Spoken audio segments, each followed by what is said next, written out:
ರಾಜಕಾರಣ ತುಮಕೂರಿನಿಂದ ಪ್ರಾರಂಭ ಆಗುತ್ತೆ ಅಂತ ನಾನು ಹೇಳಿಕ್ ಬಯಸ್ತೇನೆ. 2006-7 ನಾನೇನೊಂದು ಬಿಜೆಪಿ ಮತ್ತು ಜೆಡಿಎಸ್ ನ ಸರ್ಕಾರವನ್ನು ರಚನೆ ಮಾಡತಕ್ಕಂಥ ಅನಿವಾರ್ಯ ಪರಿಸ್ಥಿತಿ ನನ್ನ ಪಾಲಿಗೆ ಬಂತು. ಬಹುಶಃ ಅಂತ ಒಂದು ಆಡಳಿತ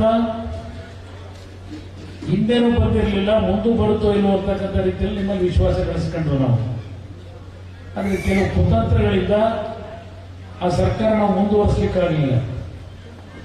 ನಾನು ಅವತ್ತು ಆ ಸರ್ಕಾರ ಮುಂದುವರಿಯಬೇಕು ಅಂತ ಆಸೆ ಪಟ್ಟಿದ್ದನು. ಆದರೆ ನಾನು ಮಾಡದೇ ಇದ್ದಂಥ ತಪ್ಪಿಗೆ ಆ ತಪ್ಪಿನ ಶಿಕ್ಷೆಯನ್ನ ನನ್ನ ತಲೆ ಮೇಲೆ ಕಳೆದ 17 ವರ್ಷ ಒತ್ತು ಶ್ರಮಪಟ್ಟು ನಿಮ್ಮ ದುಡಿಮೆ ಮೇಲೆ ಇನ್ನೂ ಉಳಿದಿದ್ದೇನೆ. ಈ ರಾಜ್ಯದ ರಾಜಕಾರಣ ನಿಮ್ಮಿಂದ ನಾನು ಉಳಿದಿದ್ದೇನೆ.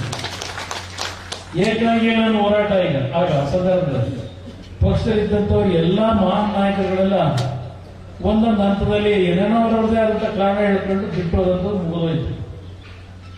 ಇವತ್ತು 2ನೇ ಅಧ್ಯಾಯ ಬಿಜೆಪಿಯ ಮತ್ತು ಜೆಡಿಎಸ್ ನ ಒಂದು ಮೈತ್ರಿಯಿಂದ ಕರ್ನಾಟಕ ರಾಜ್ಯದಲ್ಲಿ ಪ್ರಾರಂಭ ಆಗಿದೆ ಅಂತಕ್ಕಂಥದ್ದು ನನ್ನ ವೃತ್ತಿಯಲ್ಲಿ ಇಟ್ಕೊಂಡಿದ್ದೇನೆ. 2ನೇ ಅಧ್ಯಾಯ ನಮ್ಮ ರಾಜಕೀಯ ಜೀವನದಲ್ಲಿ.